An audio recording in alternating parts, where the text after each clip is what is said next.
guys, today, this is the new live stream today.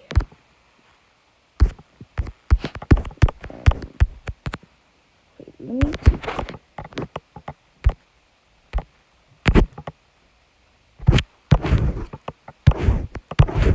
Wait,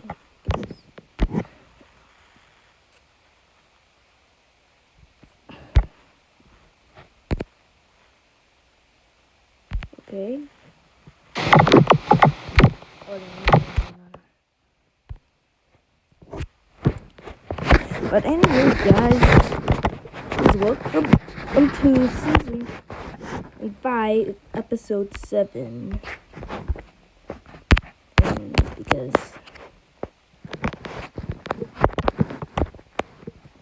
yeah, and those short live streams are because my Elijah, which is right there, it keeps stopping for no reason.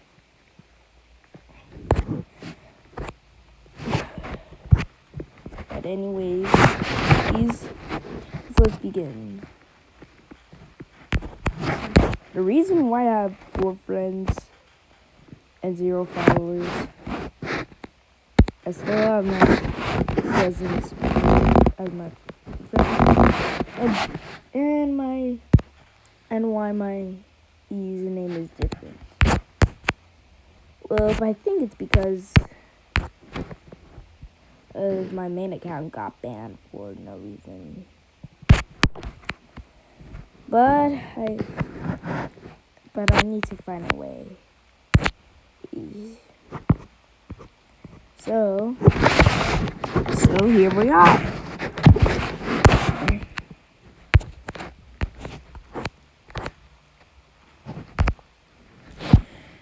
Anyways,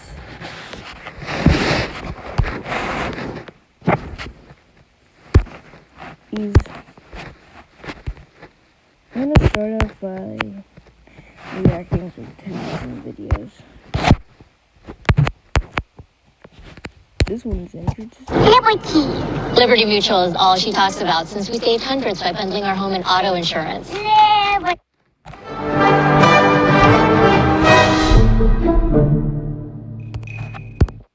That might be a misunderstanding, but okay.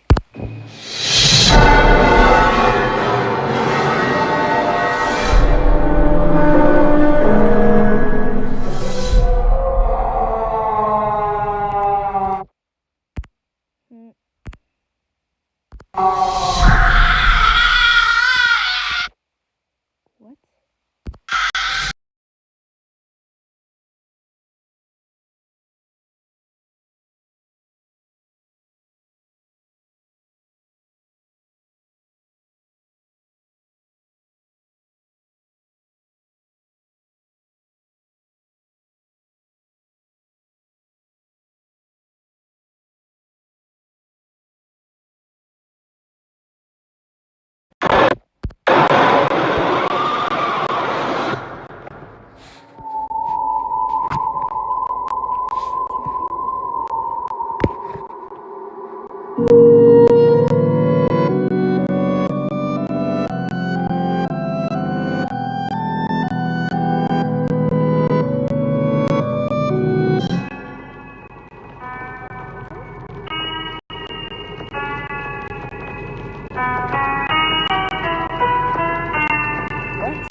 Nerds actually tried making their own cereal because they wanted to expand their brand in the 1980s. But unlike most cereal at the time, Nerds cereal came in 2 separate flavors, which were split down the middle of each box. And even though combining candy with breakfast seemed like a strange idea, Kellogg's sold something even weirder when they announced Crazy Cat, where the cereal itself was coated in a special powder that would instantly turn your milk into either chocolate or strawberry flavor. But when customers actually tried the milk for themselves, they quickly realized it didn't live up to the hype. But weirdest of all was Freaky's cereal, which had some of the creepiest mascots in breakfast history, including the leader of the group, Gargle the Know-It-All, and Goody Goody the Kiss-Up, who all live with the others in a magical Freaky's tree. Which would you try?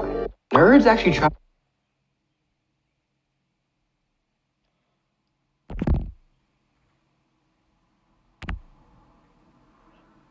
Nós festa do fim de semana somos irmãos. Ela chega e desencana com passo bem sou, passo bem sou, passo bem sou. Nós festa do fim de semana.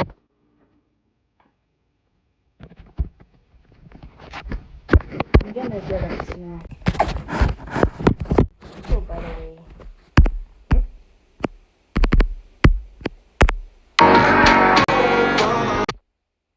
You comment? Oh, good.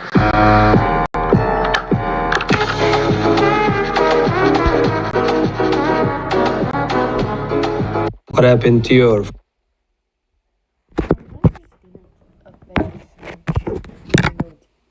It's almost 9 a.m.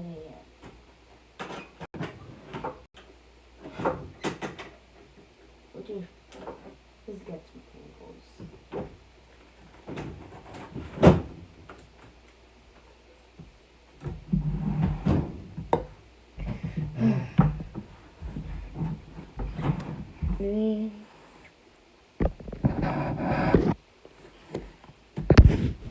Playables. Let's see. Okay, there's X. Okay. The third video is kind of interesting.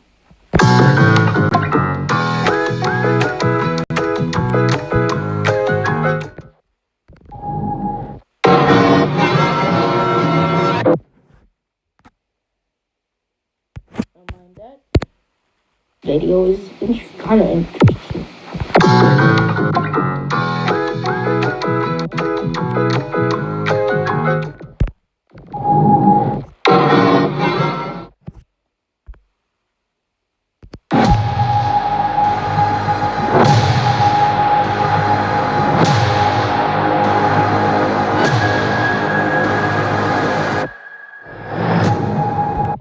A lot of them are lazy, disrespectful. The world is really a mess right now. I need them more than they need me. Children are the future. You are the future. I'm finished already. I'm closer to the end than to the beginning. It's about you. Gen Z slander will no longer be tolerated. We've been the laughingstock of media outlets for the past decade, and we will not stand for this any longer. Every claim made against Gen Z has been said about almost every generation previous. But are any of these claims true? It's about time we fought back. Today, I took to the streets to ask Gen X and baby boomers how they actually feel about Gen Z. Then I'll do my own research to test if these claims are valid or slander.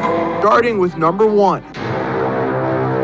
Whiny, weak youngsters who don't understand how the world works. Work harder, do better. This is the snowflake generation. They have the work ethic of a dead salamander. Objection. The claim that Gen Z is inherently more lazy than any other generation is rooted in cognitive bias and lack of context. Let me explain. In order to understand this, we have to look at the psychology behind generational conflict in general. The kids these days phenomenon is as old as time itself. It's the illusion that children in the present are significantly different and worse than how children were like a generation or two ago. It's kind of like those people who base their entire personality on the fact that they grew up in the 90s and they swear on their life no one born beyond the year 2000 knows what having a childhood is like. Like, whoa, okay, buddy. Y'all see one orange couch on TV and don't know how to act. Sometimes you just want to hit them with a... Nobody asked. So why do some people believe that the next generation will always be worse than the last one? For 2 reasons.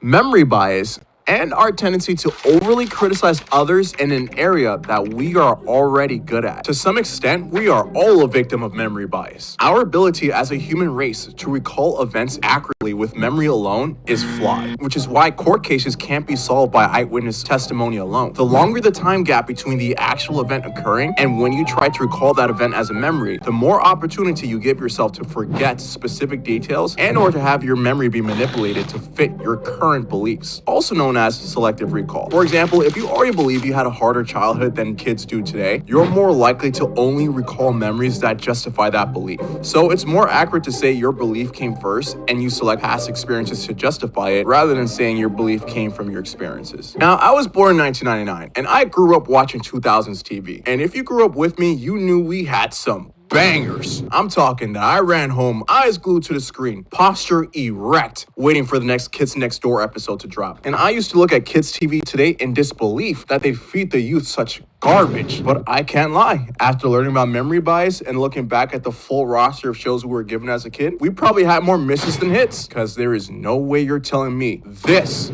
was prime TV. The second characteristic of the kids these days effect is the tendency to overly criticize others who are lacking in areas we are already good at. Have you ever had to train a new employee at your job and you are angry because they keep messing up at things from your perspective seemed basic? Or have you ever played a game or a sport that you're really good at against someone that was complete garbage and you nitpicked everything they did to the point that how bad they were actually started to offend you? If you're already really good at something, you tend to be overly judgy. And the problem with this is that even if we try to relate and attempt to think back to how we were when we got started, we still only do so through a lens of how we are today. And you start saying things like, I remember struggling too, but I was never that bad. If you're an older generation, you are in a completely different stage of your life than Gen Z. Whether you have a family, kids, or anything else, you objectively have more responsibilities in your life currently. And majority of you guys are well into your careers already with 10 plus years in the workforce. You're already used to the idea of sacrifice and hard work. Obviously, if you look at a younger generation who barely just got out of college and yet to experience the working world, we are going to look lazy in comparison, because you're not comparing us to how you were back then. You're comparing us to how you view yourself now. Y'all are grown adults making fun of kids with significantly less experience than you. We just got started. Shut up! But don't just take my word for it. Take it from Joseph. Yeah, and he's about to drop some fire wisdom. No, I mean, well, obviously, people make a remark, but if you make a remark, you don't have anything better to do. Empty barrels make the most noise. Jeez, Joseph. Joseph must have been a chef at some point, because he definitely cooked. And now we have another woman giving her perspective. We're all of those things all the time anyway, although we like to think not. Right. Everybody is prejudiced about everything all the time. And it comes from ignorance and from fear of the unknown. So I think from time immemorial, older people always thought we did it right, they're doing it wrong. You know, we walked 5 miles to school in the snow.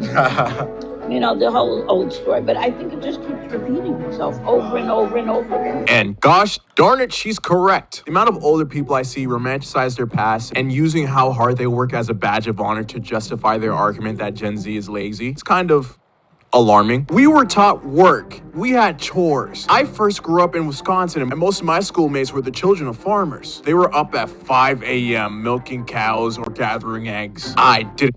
I can record my voice and it instantly scores my pronunciation with artificial intelligence. Condition. Escape a life of work. My father owned a honey business, and I remember at 5 years old putting together frames for the hives. We were taught how to work, and it was a fact of life. I never resented it. If we got lazy and did a lousy job, our father would make us do it all over again. It taught us to do the job the right way the first time. All my employers reaped the benefits of my upbringing. Lots of things have changed, some for the better, some for the worse, but I can't help but see the worst. This is not a better world. This is actually a worse one. I guess I can't argue with that. I guess baby boomers are just that hardworking, and Gen Z really is that lazy. For a whole generation that I suppose we would now call spoiled kids. This whole image of giving your children everything you had, and they have to be satisfied and they have to be content, and I think we gave them much too much. We knew it was because you went to work, but I'm not sure our children realized that. And I have a strong suspicion that what happened in the late 60s was that the kids who rebelled took it for granted that life would improve automatically. Spoiled kids, spoiled kids. Spoiled? But that doesn't make sense. Baby boomers are supposed to be the hard-working generation. Gen Z is supposed to be the one that's lazy. Actually, now that I think about it, here's an excerpt of an article I found that proves just how lazy Gen Z is. Everybody was getting too darn lazy, and nobody wants to work anymore. That's the truth if I ever heard it. You see? I knew it. Gen Z really is the one that's late. Wait a minute. This isn't a recent article at all. This was made in 1952. But wait. Sorry, guys. Here's an actual recent article about Gen Z being lazy and not wanting to work anymore. Nobody wants to work anymore. Wait, this one's not recent either. This one came out in 1969. Most boomers would have been of working age at that point. That doesn't make any sense. Wait, but there's one from 1940? 1922, 1905, all the way back to 1894? Actually, there's an entire list of adults saying the same exact thing throughout history. How could it be possible that every generation at one point or the other was considered to be lazy or entitled? Well, there could only be one explanation. Either every generation in their adolescence is just lazy by default, and they wait until some arbitrary time in the future, and they stop being lazy all of a sudden, or everyone who holds that belief is a victim of their own bias. Truth is, there are way too many factors to determine the work ethic of an entire generation. For example, a baby boomer who grew up on a farm and a baby boomer who grew up in the city literally lived two completely different lives and have two completely different work ethics. But the same exact thing applies to Gen Z in those same scenarios as well. The problem is that these people believe that the youth don't want to work, while not understanding that as society advances, the standard of how we work changes. The silent generation, born and lived through the Great Depression and World War II. Growing up with the patriotic values of fighting for one's country, they valued loyalty over everything else. So the standard of work at the time was stay loyal to one company until retirement. Baby boomers were born in an economic boom shortly after World War II ended. Their optimism due to this post-war economic success made them more likely to take risk, and for the most part, job loyalty actually paid off back then because of the booming economy. Their standard of work was work hard at your job and your job will take care of you. Gen X, sandwiched in between two generations, shares similar values to baby boomers, but was the first generation where a dual income home, as in both parents having a job, became normalized and grew up needing to be more independent, many of which grew up entrepreneurial. Their standard of work at the time was find work that gives you autonomy. Millennials, the generation everyone picked on before Gen Z. Millennials experienced massive advancement in technology and drastic social and economic change. They're old enough to remember 9/11 and the 08 crash, so they know that they have to be flexible to survive. But they also know that the idea of a safe, secure job doesn't exist anymore. So the standard work of their time period was find something flexible that gives you a work-life balance. Gen Z, the first generation to grow up with the internet, and also the first generation to question the old mantra of staying loyal to a company. In an age where a corporate company will let you go faster than they hire you, and the rise of social media and the internet giving us more options than ever to make money, we're the first generation to realize that there's no need to settle for a company that's not going to treat us how we're worth. Whether you like it or not, the new standard of work for this generation is work for a purpose and don't settle for less. Gen Z is not lazy. We have more options and the standard for work has changed. Regarding the first claim, is Gen Z lazier than other generations?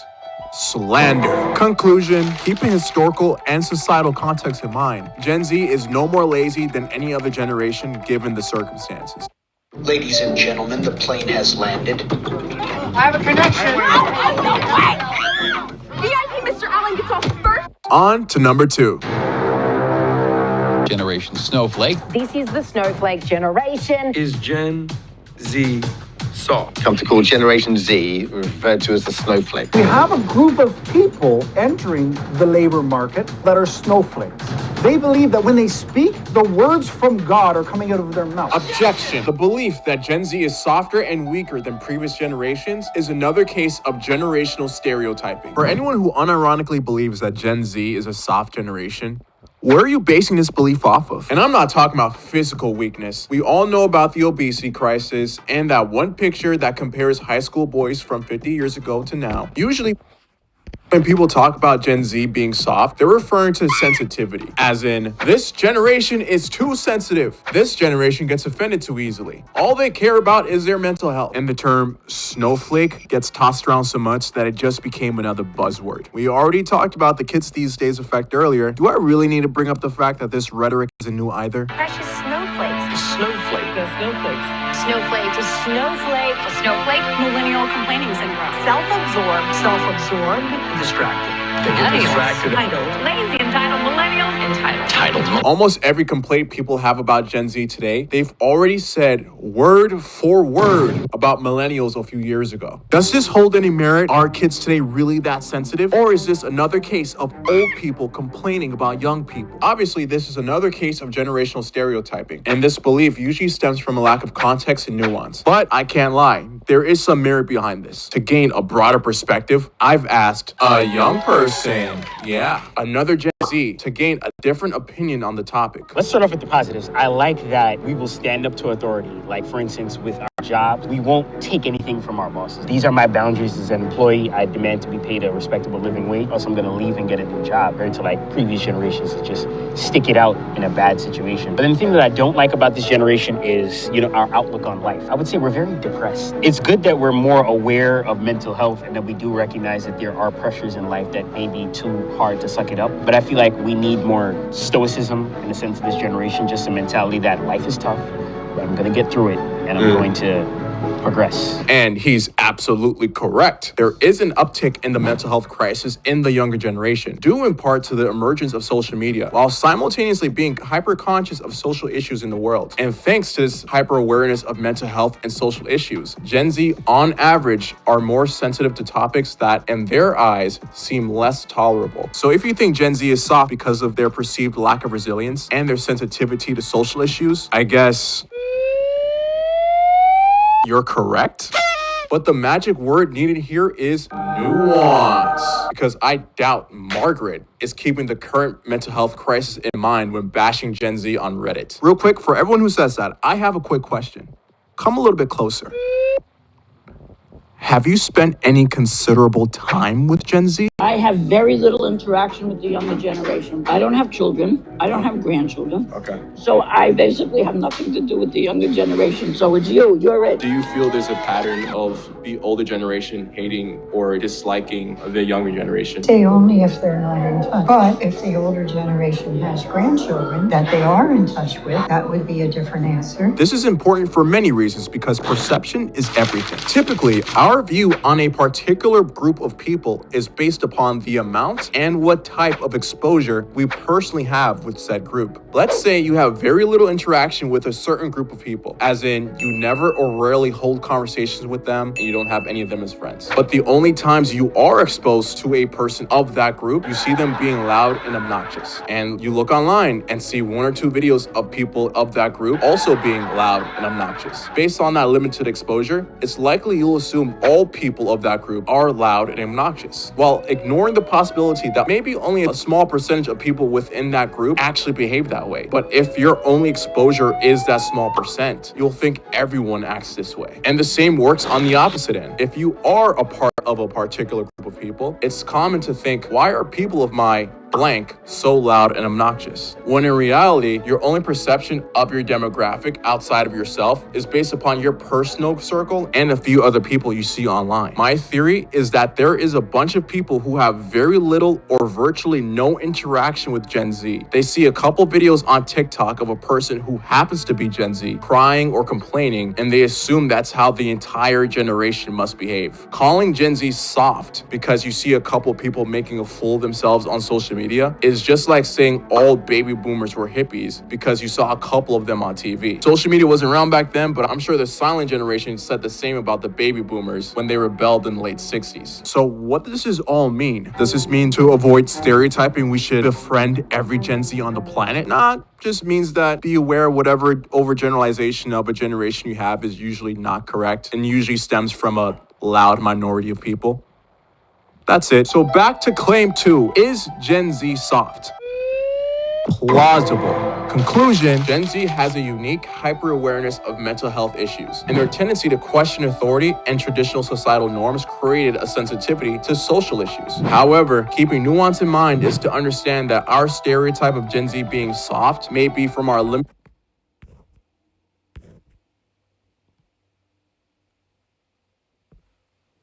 Hey, it's Aaron Sanchez, and I've been on this incredible adventure with Kane and Jack, exploring their legendary margarita flavors and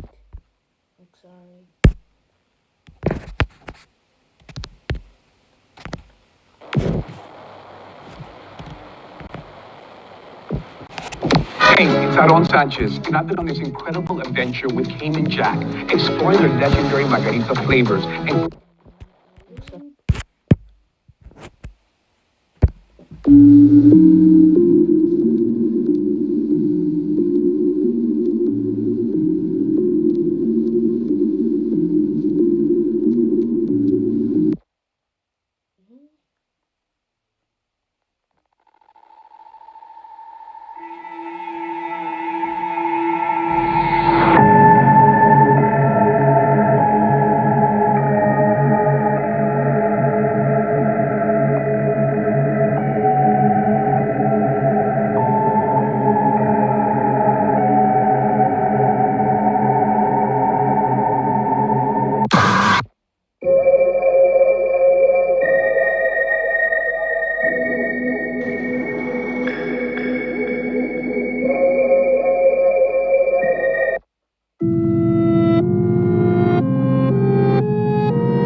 sponsor.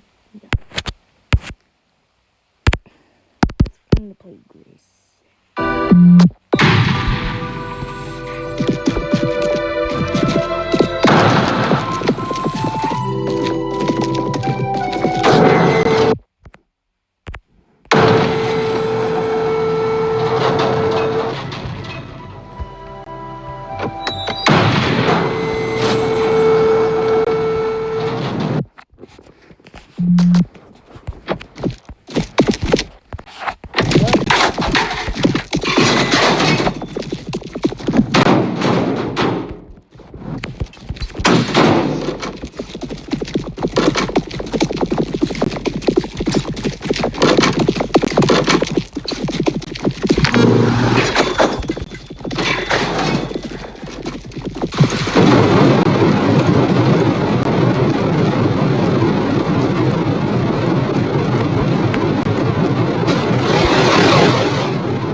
wait for me.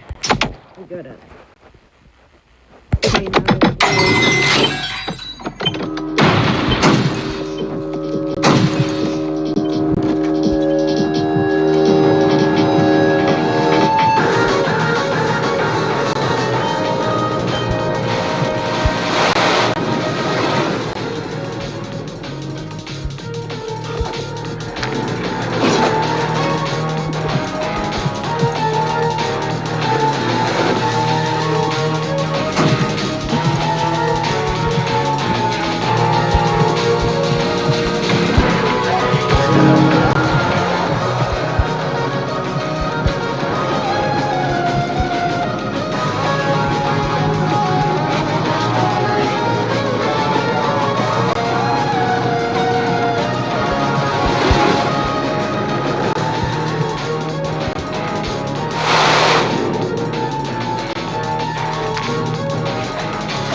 something.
You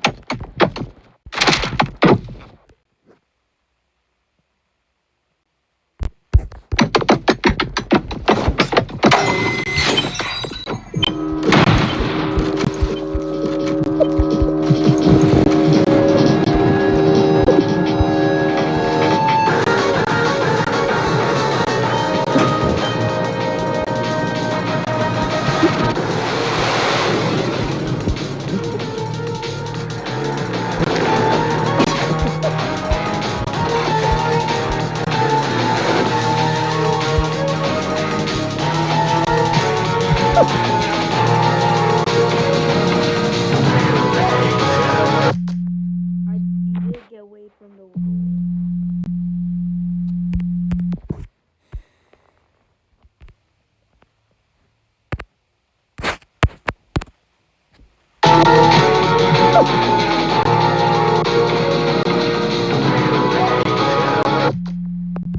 You did get away.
Okay.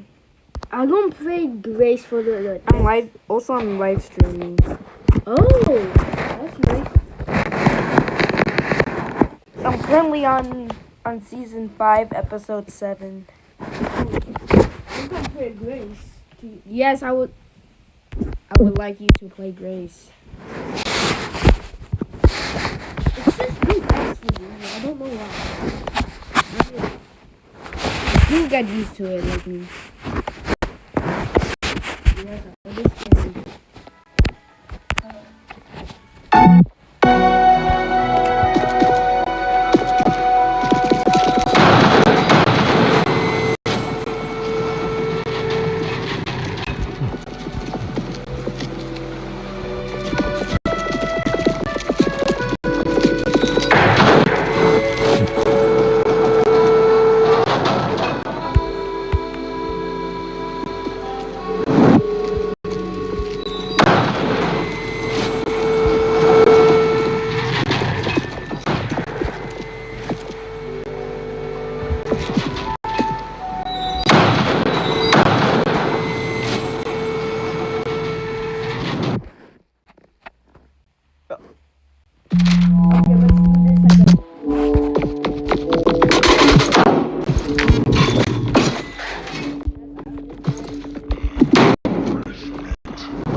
gonna play your game. I mean...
Are you slipping, Red? Okay,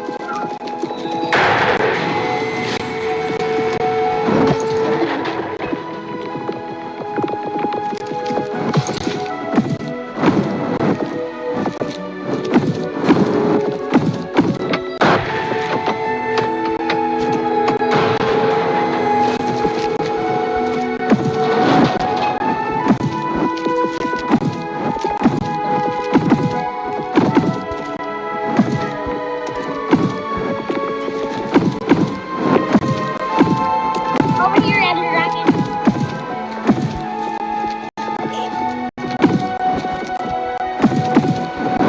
Aga magdulit ka, Ate.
lap at my.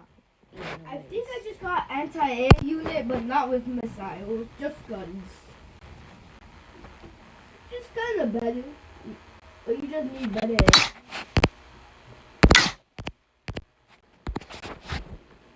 That's 60 minutes. Never did that.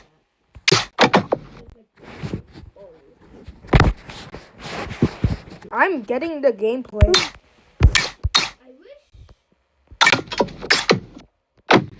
Like I'm getting it now.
E5 or 4?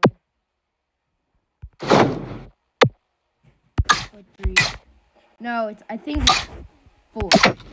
Now I'm gonna go to the 5th lap. And start this.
Speedrun starts.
Yeah. Oh, never mind. I just missed that back.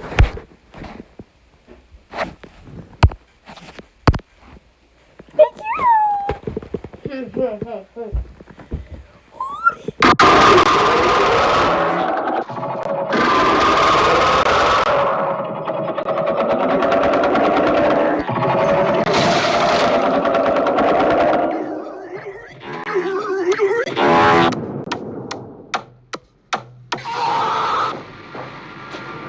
Hey, bro, watch your jet. Watch your jet, bro. Watch your...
Whoa, hey.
From the wall.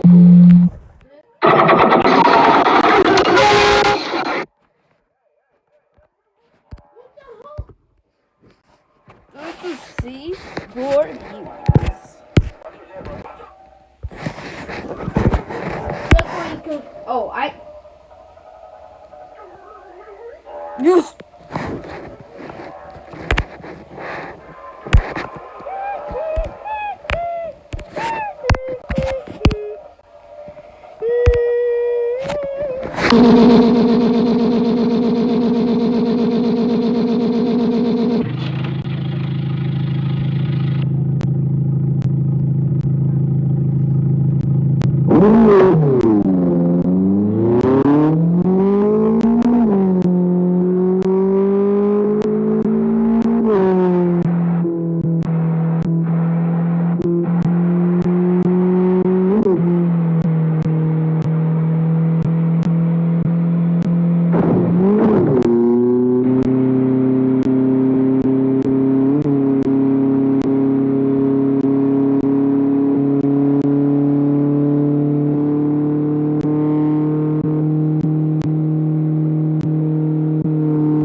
Not the live stream, but your thing. Because that's the first. Oh no. Oh, my live stream thumbnail was this. Oh, I got it. Just a search of Gilbert. And then.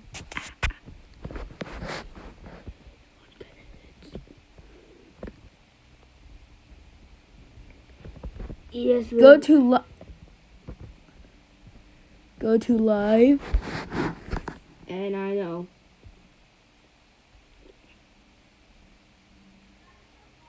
Oh, that's. Oh, I'm streaming on episode 7. Oh. Okay.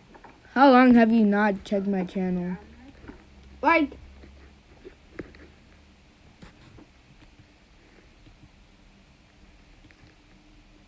Why is it not here?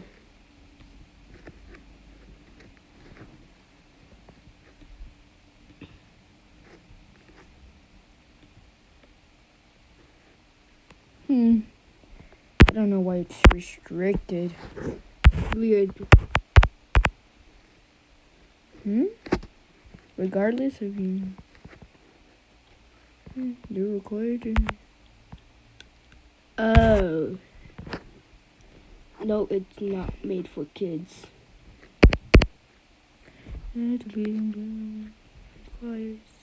Wisconsin made for kids. Guys, we might need to make a new live stream because he wants me to check the chat. What?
That is unrelated to the car crash. Oh, whatever.